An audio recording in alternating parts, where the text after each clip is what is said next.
Okay, Unit 2.6 Social Implications.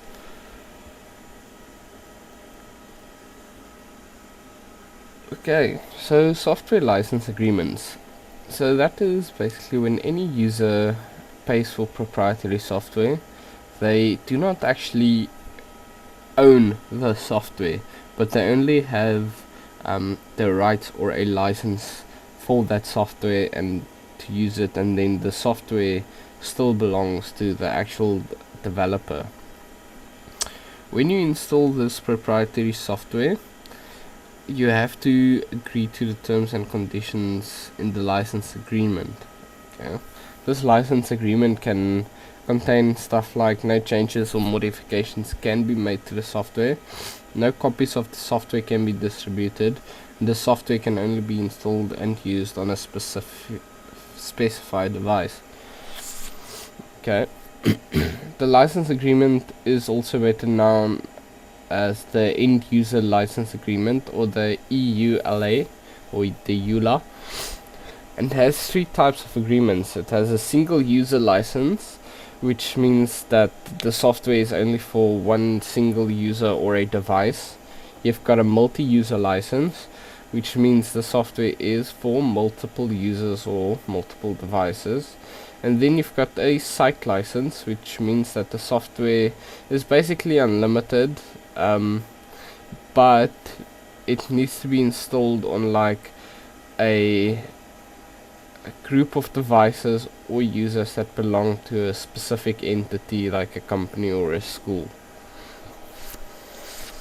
Okay. Normally when you will see this license, if you install a program, it pops like a few stuff up, then you just click next, and then somewhere along that line there's gonna like pop up like a huge message, and then you've got to read through all that, the end user license agreement, and it's like 5 pages or something, but you have to read through it because there can actually be legal stuff included in that and actions taken against someone. Okay, next up is piracy. Okay, so what is piracy? Piracy is basically stealing someone else's intellectual property online. So piracy is the illegal copying, distribution, or use of software. Okay. The different types of software piracy. This is software piracy is soft lifting.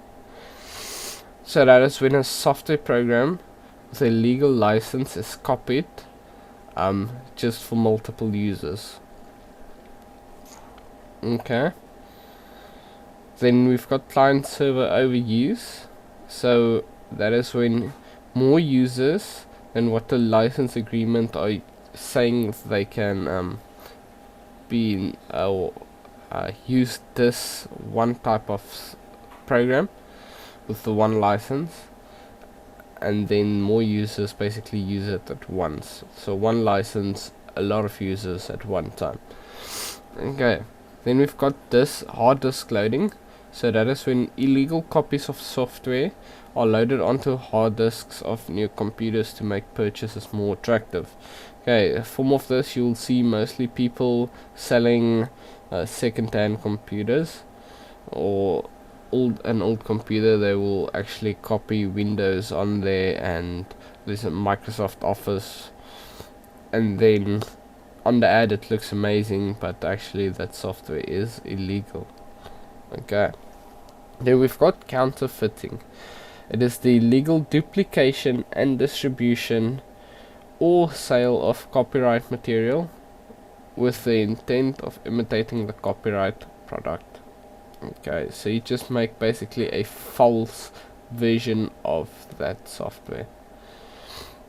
Okay, and then we've got online piracy, and that is basically when any proprietary software is illegally downloaded from the internet. Okay, with piracy, it does not actually just include software. So you get music piracy, video piracy, movie piracy, and all that. But just because you download something from the internet, say for instance your brother downloaded the latest movie from the internet, so that would be actually seen as piracy. If you didn't pay for it, it's seen as piracy.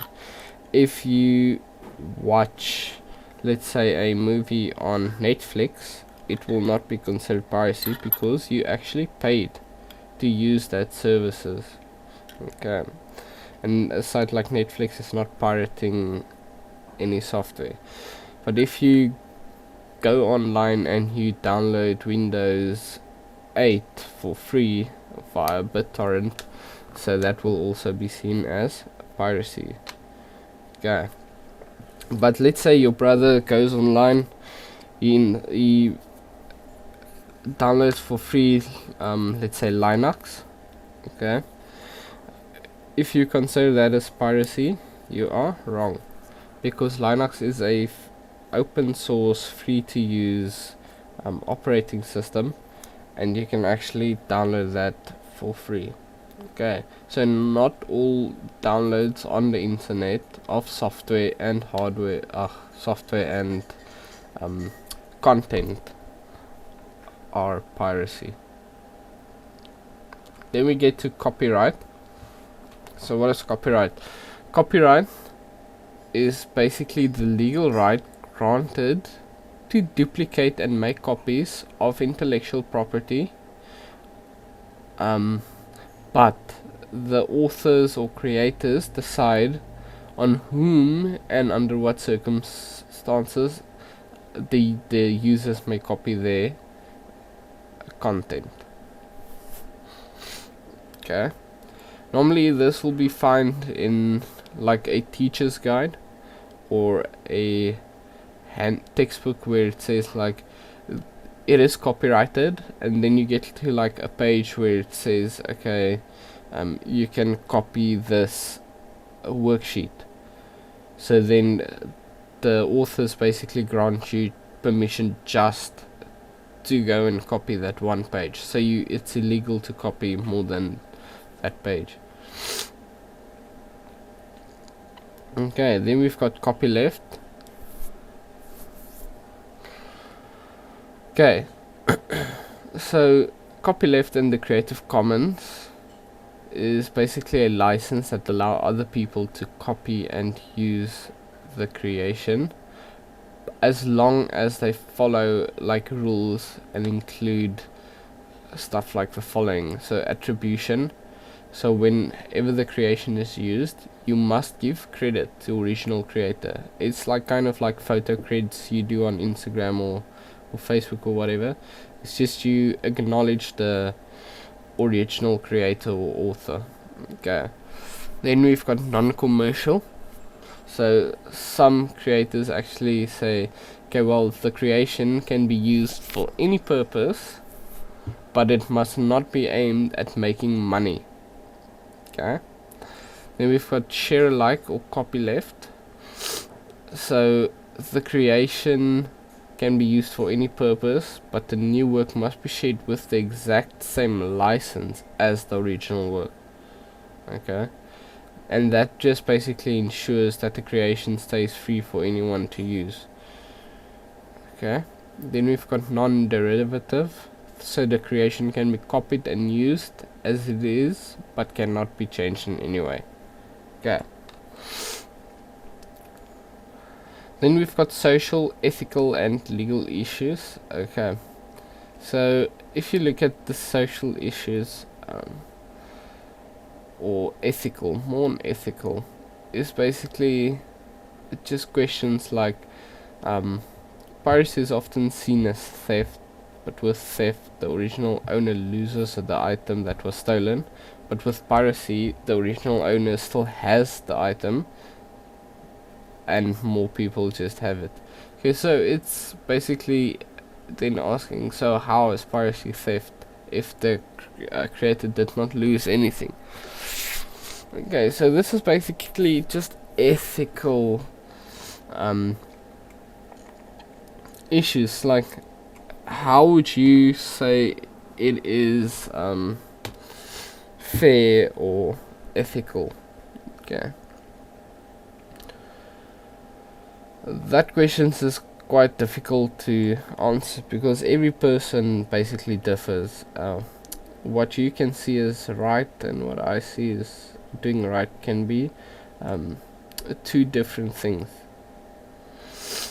Then we've got the issue of privacy. Okay, so in many countries people have the right to privacy, which means they can basically choose to tell people about whatever they want to about themselves, but this right becomes a bit dodgy because of the use of the computers and internet. Especially you will see if you talk about something, let's say for your friends you talk about, and this has happened before, where you talk about a new PlayStation game, FIFA 2021. And you can't wait for FIFA 2021, and it's gonna be so cool. And you can't wait to play it on your PlayStation 4.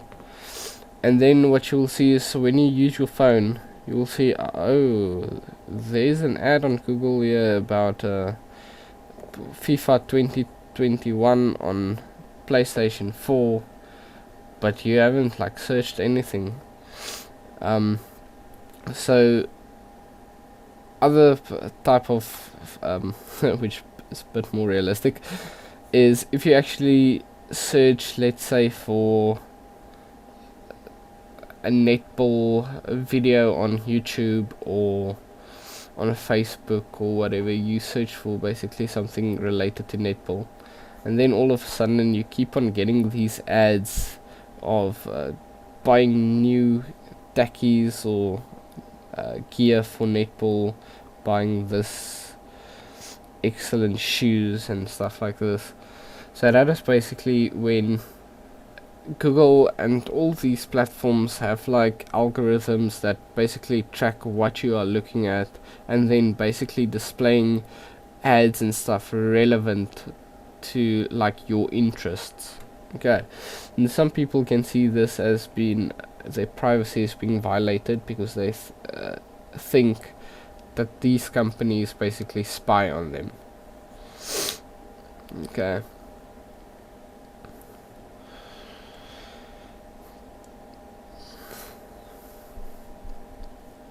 Okay, so freedom of expression.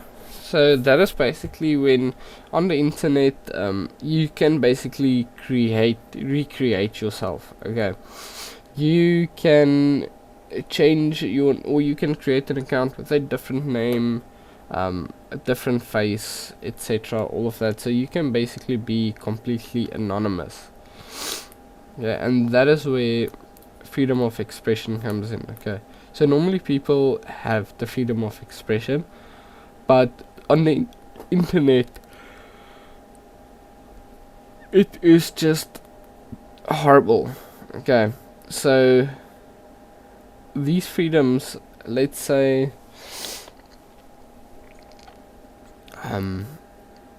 you create an account that is completely anonymous, you use another name, etc. You can actually do some stuff and not be found. Okay, these stuff include, so normally what people will do with this freedom of expression is they will actually make hateful, racist, homophobic and sexist comments, which they would normally keep quiet about. So what the heart is filled with, the mouth will flow over. So basically on the internet people will rather say hateful and stuff like that towards other people, and that is then linked to cyberbullying. Okay, and basically we all know that cyberbullying is directly linked to suicide of teenagers. Okay, then we've got economic reasons for using computers. So why would you use computers? So it is great at saving paper. Okay, obviously you do not have to print every book. You can just put it on one electronic device and you will have it. Then we've got labor. So basically humans are replaced with computers because they never get tired. They do not ask for a pay raise. They might be expensive in the beginning, but as time goes along they're quite stable and they actually make up for that lost money. Then we've got communication costs. So basically if you use the internet and stuff, communication costs is a lot cheaper these days. Okay. Then we've got efficiency. So computers basically increases the information available to companies, which basically simplifies jobs and allow for better decision making. We've got accuracy.